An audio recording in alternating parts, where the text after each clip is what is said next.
hence the mounds.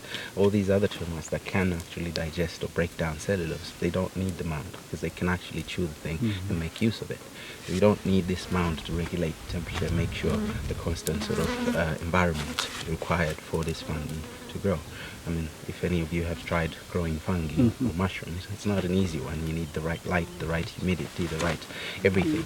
And these guys have got that to a skill for millennia already. We think we're smart. We started our farming. But a very important species in general. One, as they said, recycling all this dead material, all these dead logs and everything that are here. We do hate the wood termites, yes, because of their homes, but out here they play quite a role. I mean, recycling and breaking it down into smaller and back into the soil, all this dead material that is out here. But also it's a very good source of food, especially the flying termites.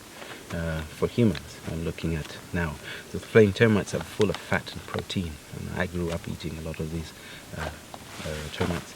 Especially, think of Tanzania, about 75% of the population is in rural area. Maybe 80% of that is actually just at the poverty line or below it. So acquiring protein is quite an expensive treat.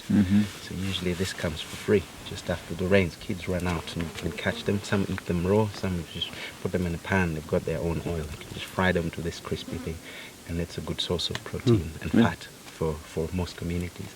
Although it comes in seasons, it has to be just after the rains for a while, a couple of hours, and they're gone. But it's a good source of protein. And then other animals like the aardvarks almost entirely just feed on termites. An aardvark can weigh up to 65 kilos. Just tells you how healthy these things are, or how nutritious they are. They reckon about a kilo of these guys can have the same value as about 600 grams of protein from the meat. So you just need a lot, but you'll get the same products. So then the birds and everybody will also go and eat this. So in general, they're very low in the food chain, but an important role as a food source for everyone, let alone recycling all the materials, aerating the soil, because they make all these tunnels underground and everything like that, so making the whole place actually a bit more productive. The soil comes from underground, which is what they make with their saliva and actually their saliva in the sand, to pile up piece by piece, little particle by particle.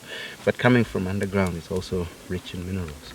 I don't know about your places, but in Tanzania, a lot of pregnant women eat a lot of this soil. Actually sell them in bars, in the markets. You can find them in bars. Really? You'll find these mounds and chop little bars like this and sell them. Well, again, as we said, the 75% and the 80% and the poverty and what, people cannot buy the supplements, the minerals needed when pregnant.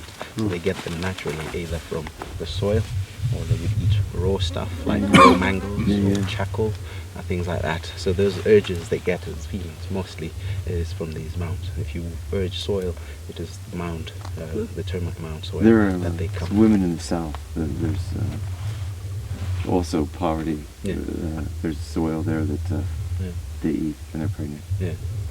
I'm thinking of the word for that. In the U.S.? Yeah. In